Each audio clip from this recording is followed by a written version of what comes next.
भाई बहन के साथ कैसा रिश्ता था सर घर में? भाई के साथ बहुत बढ़िया था, एक ही भाई है हमारे। अच्छा। उनके साथ जानते हैं कैसी मजेदार बात होती है? जी जी। नॉर्मली भाई बहनों में क्या होता है, मूवी की बात होती है, फिल्म की बात हो रही है, खेलने की बात हो रही है, ये हो रही है। कभी कभी हमारे और हमारे भाई में जानते हैं कैसी बहस होती थी जी। हमारे मदर फादर उसमें कई बार बीच में हस्तक्षेप करते थे। आप विश्वास नहीं करेंगे जी। मतलब 12वीं के बाद मैं बीटेक में पढ़ता था, 12वीं में, और उसके उपरांत बहस इस बात पे होती थी कि द्वैत दर्शन सही है या अद्वैत दर्शन सही है, अरे वाह वाह, भक्ति मार्ग सही है या ज्ञान मार्ग सही है। और उसके ऊपर कई बार बहस होते होते वो बहस बहस में तब्दील होने लगती थी। तब माता जी कहते अरे भाई छोड़ो भाई यार, तुम लोग इस विषय को ये इशू ना बनाओ। पर बाद में कई बार हमारे परिवार के अन्य नाते रिश्तेदार भी कहते थे भाई ये तो आप लोगों का बड़ा विचित्र बात है, बच्चे इस पे बहस कर रहे हैं कि वेदांत मत में द्वैत ज्यादा सही दर्शन है या अद्वैत, या भक्ति मार्ग के द्वारा मुक्ति प्राप्त हो सकती है या ज्ञान मार्ग के द्वारा। वाह, पढ़े लिखे लोगों का परिवार, घर में दोनों माता पिता विद्वान, भाई से आप बौद्धिक चर्चा करने लगे। और इस चर्चा के बाद क्या आपको ये लग रहा था कि आप साहित्यकार बनेंगे, आप ज्योतिषी बनेंगे, कुछ और बनेंगे? ये इंजीनियरिंग कहाँ से आ गई डॉक्टर सुधांशु बीच में? मेरे मन में भावना थी साइंटिस्ट बनने की। अच्छा। और फिजिक्स मेरा बड़ा प्रिय विषय था। और फिजिक्स में भी जिसको थ्योरेटिकल फिजिक्स कहते हैं, यानी न्यूटोनियन मैकेनिक्स से लेके रिलेटिविटी की, जैसे आइंस्टीन की क्वांटम मैकेनिक्स, न्यूटोनियन मैकेनिक्स से लेके क्वांटम मैकेनिक्स तक का जो इवोल्यूशन है, ये सब विषय मेरे लिए बहुत रुचि के थे। मतलब बचपन में आपको बताएं, हम लोग जब थे तो शाम को अक्सर लाइट चली जाती थी। लाइट चली जाए तो क्या करोगे? छत पे जाके बैठ जाओ।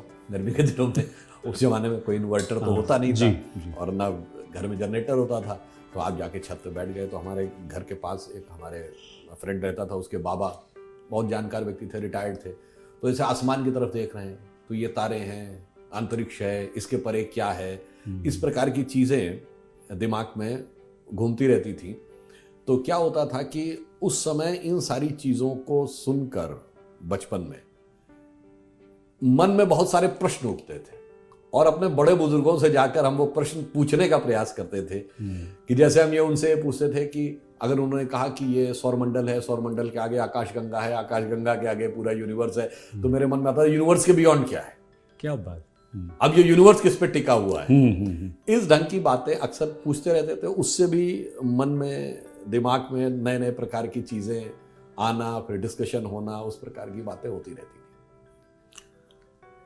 अब आप कॉलेज में आ गए थे, इंजीनियरिंग आपने ले ली थी, और इंजीनियरिंग में भी आपने, हाँ, मैं इसमें भी बात बताऊं जो आपने इंजीनियरिंग की बात कही। जी जी। जब आप साइंस में आपका इंटरेस्ट था तो इंजीनियरिंग में सिलेक्शन हो गया। यद्यपि जो सिलेक्शन हुआ मैं उससे थोड़ा संतुष्ट नहीं था।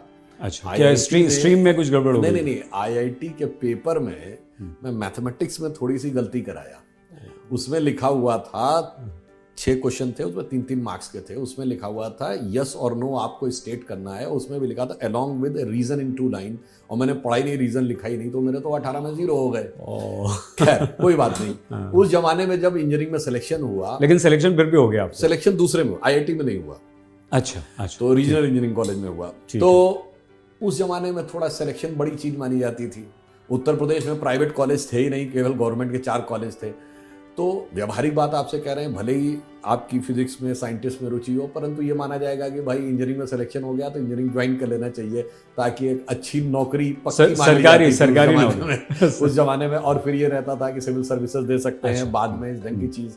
तो इसलिए वहां से साइंस में रुचि से होते हुए इंजीनियरिंग में आने का सफर